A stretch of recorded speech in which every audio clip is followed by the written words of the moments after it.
जो ये कोरोना की महामारी चली हुई है, इसके जो वैक्सीन हमारे देश में आई है या बनाई गई है, उसको हमने लगाने से पहले एक मॉक ड्रिल या जिसको ड्राई रन कहते हैं वो किया है।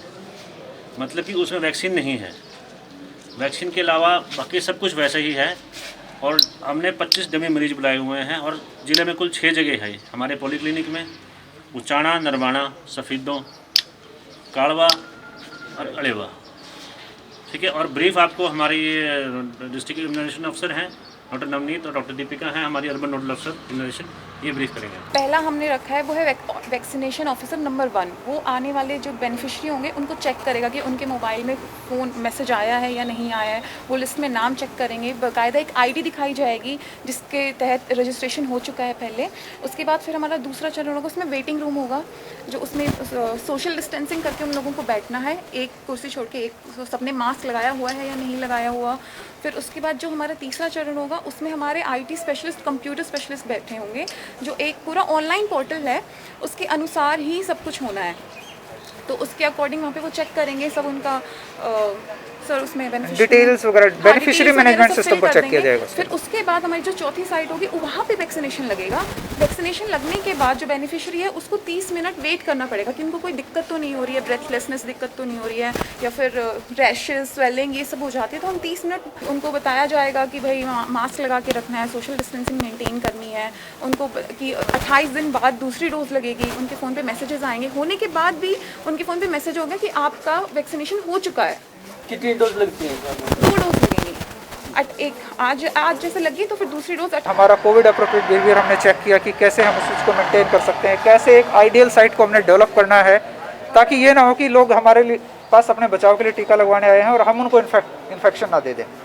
तो सारी चीज़ें एक तरह से लर्निंग प्रोसेस की तरह हमने इसको लिया है, और हमारी अगर कोई कमियां हैं ताकि हम समय अनुसार उनको पता कर सकें और उसको प्रॉपरली हम इम्प्लीमेंट कर सकें। इसमें एक्चुअल वैक्सीनेशन नहीं किया गया है, परंतु उसके अलावा ऑनलाइन रियल पोर्टल पे सारी एंट्रीज, हमारा कोविड अप्रोप्रिएट बिहेवियर हमने चेक किया कि कैसे हम उस चीज़ को मेंटेन कर सकते हैं, कैसे एक आइडियल साइट को हमने डेवलप करना है, ताकि ये ना हो कि लोग हमारे पास अपने बचाव के लिए टीका लगवाने आए हैं और हम उनको इन्फेक्शन ना दे दें।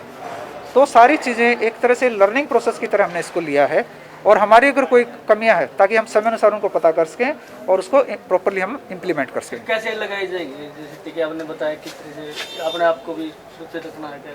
देखिए, इसमें सबसे पहला है कि भी जो भी बेनिफिशरीज हैं और जो भी हमारा स्टाफ ऑन ड्यूटी रहेगा उसको कोविड अप्रोप्रिएट बिहेवियर रखना होगा, कि कोविड संबंधी जो भी प्रिकॉशंस हैं वो हमने उसके अंदर मेंटेन रखने हैं।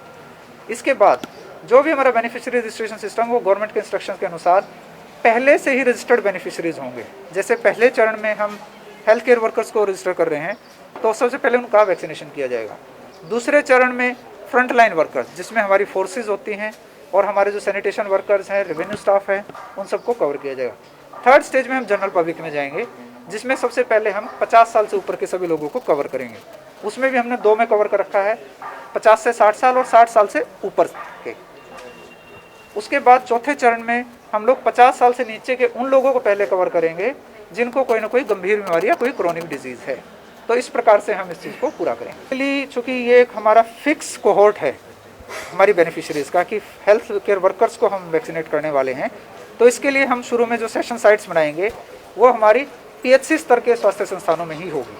तो जैसे हमारे 34 संस्थान हैं, तो सबसे पहले हम वहाँ पे वैक्सीनेशन सेशंस लगाएंगे।